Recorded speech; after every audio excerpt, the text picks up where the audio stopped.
you are doing. If you're ashamed about what you are doing, but for me, you shouldn't be. It is easy for me to say, let me be honest with you. It's easy for me to say you shouldn't be ashamed of what you are doing.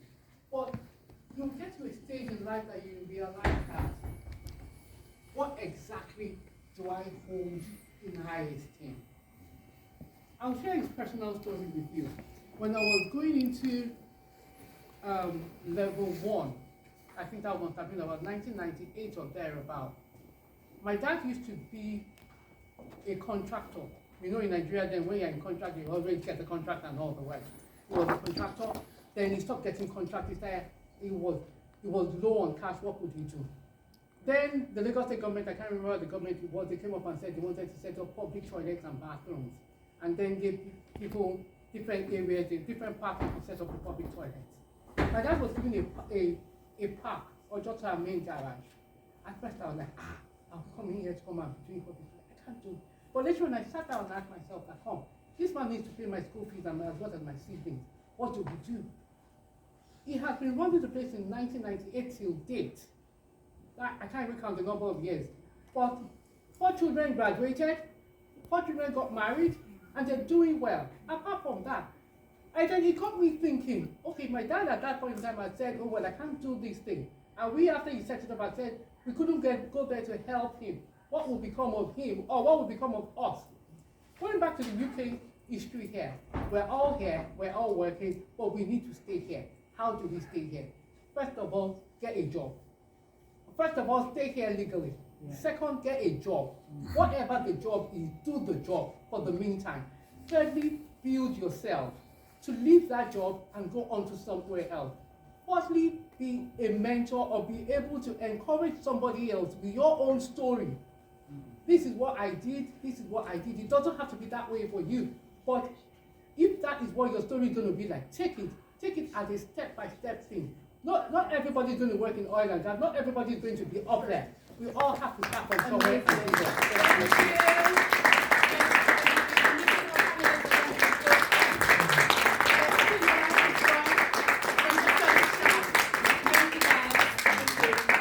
Now, does anybody, this is now the Q&A session, does anybody have any questions?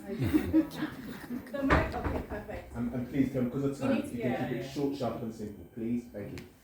Yeah, a quick one. First, Bennett, you've got someone here, Olumide, who started looking for the best universities here. He tried Imperial, and Imperial was dilly-dallying, so he's now going into Cambridge. Oh, wow. So he's doing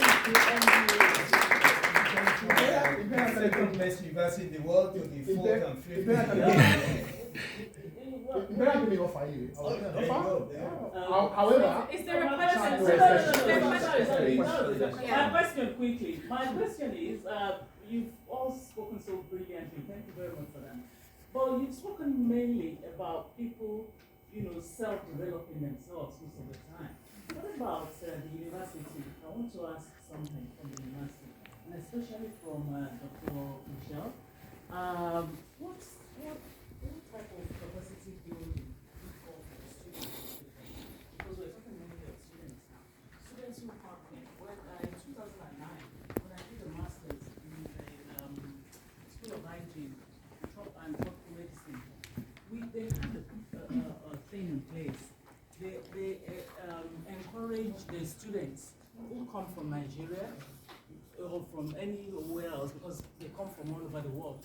So they encourage them to do this language softening, access softening program, because they're just coming from Nigeria. A lot of them have very strong Nigerian accent and everything like that. And it's part of building their capacity and building their confidence. And a lot of them will go for that. Because let's not deceive ourselves, it affects people. And I can say that, with the accent, it has affected me. And one of the consultants where I worked told me that Kemi, you would have gone far, She was French. She said the same thing that affected me has affected you. in terms of so Is what, it- what sorry. do you have? What kind of capacity Is it do you okay have? if Dr. Michu, if you can answer that question directly to her on the break? It's just that we're Yeah, that's really fine. short Oh, on time, okay. so he Oh. can, yeah. You had your hand up next, thank you. Yeah. What's your question? You need to shout, the mic's not working. Yeah, I feel like there's a lot Yeah, happening there's right one now. Well, thank you to everybody that spoke. You guys spoke amazing. I don't know if I'm the only 22-year-old person in the room, but but there's a perspective from the old speaking to the young, or the young speaking to the old. And honestly, I just want to say, be nicer to young people, please. Because just Why? no, because just as you have said that, just as that nice lady said, Miriam, you don't know. You don't know. So is there a question? So I'm just saying that, Okay. please, That's fine. just Thank you so get much. so nice. Brilliant. Any more questions? I'm so sorry, but if there's a question that you wish to, sorry to cut you off. If there is a question that you have to direct to a specific person, please meet them at the break. We don't have time. I'm so sorry, but it was such a pleasure. Round of applause, guys. Thanks. Thank you so Let's give them a round of applause. Thank you so much. Brilliant. And so, because of time, we're racing. Very quick. And please, during the Q&A, ladies and gentlemen, during the Q&A, please ask a direct question. So our next panel is, you have to give up to us. Event. No. Well done. Congrats. Well done. Hi guys, can you sit down? We're going to do something.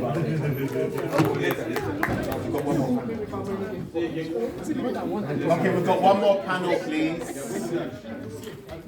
Okay, so the next panel is leveraging global experience for Nigeria's growth. The moderator, Olumide Ayowenjemi. Please give me a round of applause, please. I'm sorry. Hello everyone. Yes, good afternoon. Yes, my name is Olumide.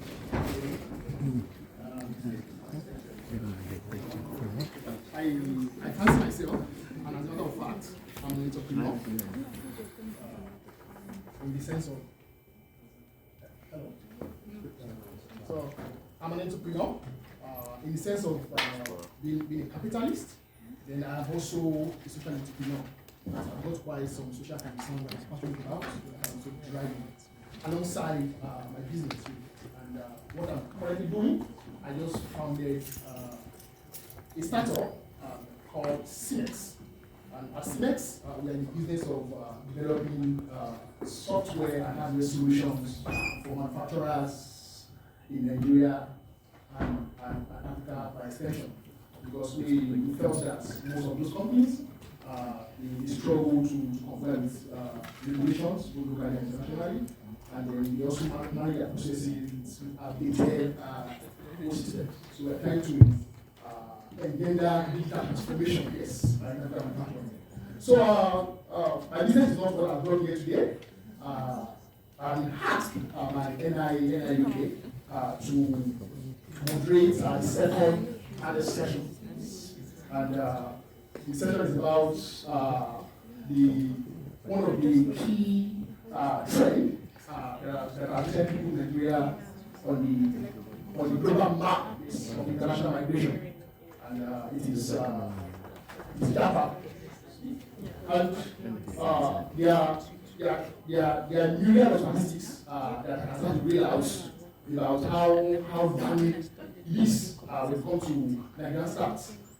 We are all aware about 100,000 of nurses have left Nigeria between 2017 and now. About half, that 50% of doctors that are registered with Nigerian Medical Council work outside the country, either the US, Australia, or Canada. And whether we like it or yes, it is a trend that has got this possible.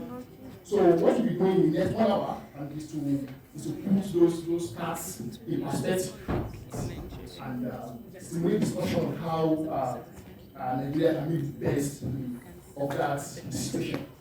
So what can Nigeria do to stem this tide of youth migration. Also importantly, if it is impossible as well, because of structural factors, for the country to limit immigration of young professionals, then what then can contribute to make the best of these people that have led the country with better experience and add value to their lives. So, two people joining me for that session. They are Abbas Tijani. So, if you are here, please come on stage. It's Abbas Tijani.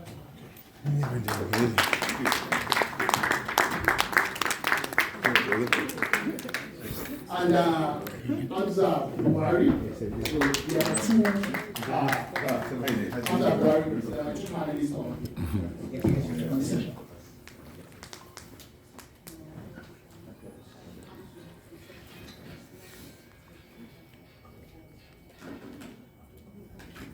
Just close. Yes, this is Yes. So, to start with, I want to give the floor to my panelists to introduce themselves. So, we both got a minute or two to let the audience. That's too long. My name is Abbas Tijani, and hi, my name is Abbas Tijani. DJ, broadcaster, diaspora event specialist, and a host of other things. DJ Abbas, better known. My name is Hamza Buhari. I'm a pharmacist by trade and trading. I'm a businessman. I'm now becoming a speaker, as it were, I suppose. And yeah, I'm curious to share my story about how one can make progress in the UK and how that can be translated back to success in Nigeria as well. Thank you. All right, thank you. So, we've got a media practitioner, and we've also got a graduate student and a practitioner on the panel. So, I want to ask, what is the single most critical factor driving brain drain in Nigeria today? And what practical steps can the country take to transform these laws into opportunity? So, you both have 2 minutes each. Okay. Brain drain is a very, very global thing. And there are parts of the world where there are economic challenges. Unemployment is a very, very major factor. Bad struggling economies, and couple that with a large youth population, you realize that the type of buzz and energy you have between 21 and 35, and I can say that now as a 57-year-old, though they say I look 67. And the type of energy you have and the type of dreams you have when you are between 21 and 30, you want to conquer the world. You want to make things happen. You want to build yourself. And the greatest frustration you can have is to live in an environment where you cannot fulfill those dreams. And that is the fundamental reason why people choose to move. And bear in mind that humans by nature are most comfortable in their natural state. The average Nigerian will tell you, if everything is working in Nigeria, I have no reason to step out of this country. But do you know what it takes to get to the point when you want to leave? And then to now actually make that effort to leave. I always say diasporans are superhumans. People who just decide to go to somewhere where they know nobody, they don't know the culture, perhaps they don't speak the language, and they just decide to go there. So diasporans are a special breed of people. And when they decide to leave, they kind of like hit rock bottom.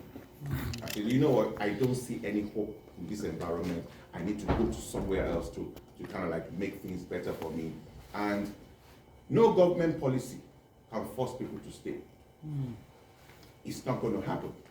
And governments across the world have tried everything, But the moment I cannot build my life, I can't put food in front of on my table, then you have to move.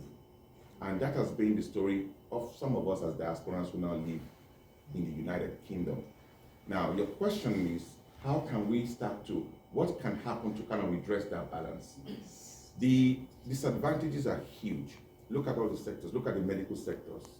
as of a few years ago, registered doctors in Nigeria were like 72 to 75,000, and only half of them are working in Nigeria. A lot of them move over to the United Kingdom, they move over to Australia. But there are Nigerians everywhere, they just move everywhere, trust me. And then last year, the British government was also, trying to champion people in the education sector, teachers, to come over. And if your best hands, and they are not asking for the average, by the way, they are asking for the creme, the best of the best, to move over. So the resultant effect is that starts to cripple the environment. Because first we have to come back to, I always say the life I lived in Nigeria in the 80s, I feel sorry for young people in Nigeria today. Because really, if they had access to half of what I enjoyed as in the 80s living in Nigeria, nobody would leave Nigeria. So in a situation where our best minds are living, and they come over to different parts of the world, and they are not necessarily, you see, you can be earning more, but then what you earn abroad does not necessarily equate to your quality of life. Because you'll be earning 10 times more abroad, but your quality of life, people say that you go and spend 1 week in Nigeria and you wow, now you have the resources to enjoy that 1 week in Nigeria, have a great time. So to fast forward to your fight today, that's finally. But there's a paradigm shift, if you notice. Now, I never thought my children in the UK would imbibe Nigerian values. But shout out to Afrobeats, shout out to Nollywood. Nigeria's soft power is perhaps one of the greatest in the world right now. I hear people talking about their accents. Do you know that some employers actually now target Nigerians in this country? Some employers actually look for Nigeria because they know the Nigerian vibe is different. In fact, I'm advocating that anybody in any part of the world that wants to come to the West should go and spend 1 year in Nigeria.